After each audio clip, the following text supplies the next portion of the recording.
I don't know if this has been happening to you recently, but the other morning I woke up and actually wondered if this was all just a bad dream, a product of an overactive imagination or a result of some of the reading I'd been doing. And then I went downstairs, and there it was, my mask, and I remembered. I wonder if that is what it was like for the disciples on that first Easter morning when they heard the news that Jesus had risen. Was Friday just a bad dream? Was there really a cross? Maybe they could get back to life as it was. And oh, life was so good just a few days ago. They were riding high when Jesus came riding into town on that donkey. Perhaps they could get it back. But by that evening, reality had set in. Behind locked doors, in fear, they huddled. Fear for their lives, questions about their future. Could they be disciples if there was no one to teach them? Had this gospeling business gone by? Was it too dangerous to dare to preach the good news of God's grace? Could they assemble? After all, it was illegal in those days without Rome's permission. What of their future? They were confused, dazed, afraid. And in the midst of that, Jesus shows up, unannounced, uninvited. Shalom, y'all. Peace be with you.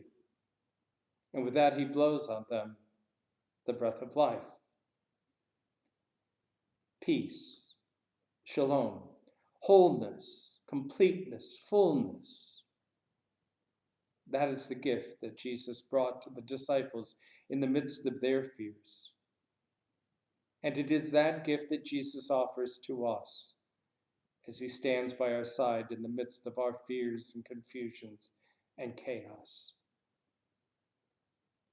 He comes with a peace, a wholeness, a fullness of life, even in the midst of our worries, even in the midst of our uncertainties about the future.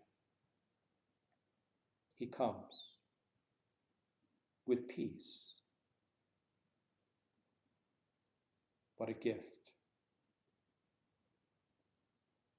It is so tempting, once we find that shalom, however, to think life will be the same. If only we could just get back to normal, we'd be okay. The disciples thought that too. The next day, Peter gets up and says, I'm going fishing. I'm going back to what I know best. And the other disciples followed him. And what they discovered was that they weren't any good at fishing anymore. They couldn't catch a darn thing. Even though they fished all day and all night, nothing. Perhaps they'd lost their touch. Perhaps the fishing industry had passed them by. Perhaps the world had changed. And then the sun rose. And there he was on the beach. Jesus calls out, try something new. Try the other side.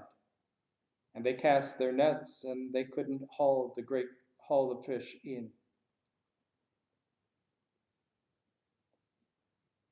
Peace be with you. It is a call not only to an inner peace, but also to an active peace.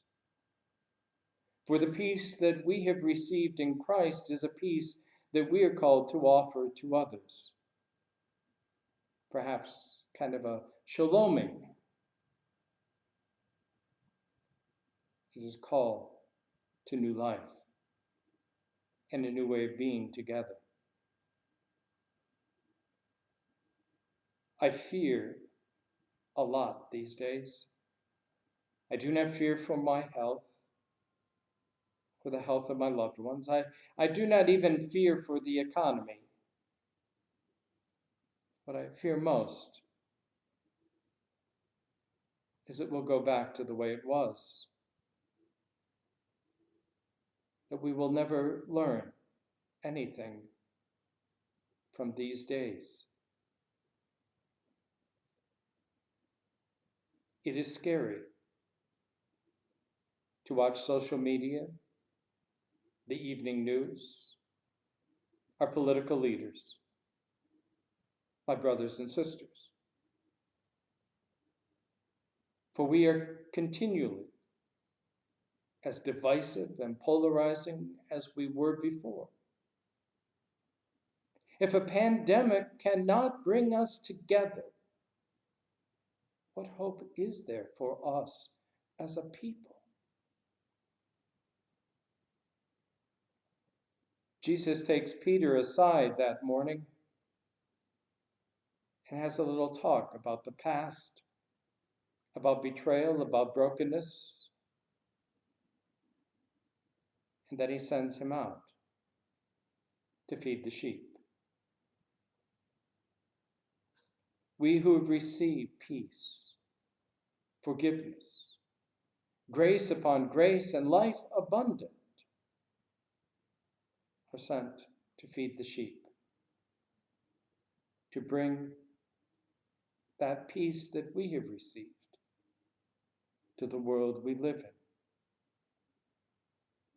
to the new day where the kingdom of Shalom awaits. Let there be peace on earth, and let it begin with me. Let there be peace on earth, the peace that was meant to be, with God as our Father, brothers all are we. Let me walk with my brother in perfect harmony. Let peace begin with me. Let this be the moment now. With every step I take, let this be my solemn vow, to take each moment and live each moment with peace eternally. Let there be peace on earth, and let it begin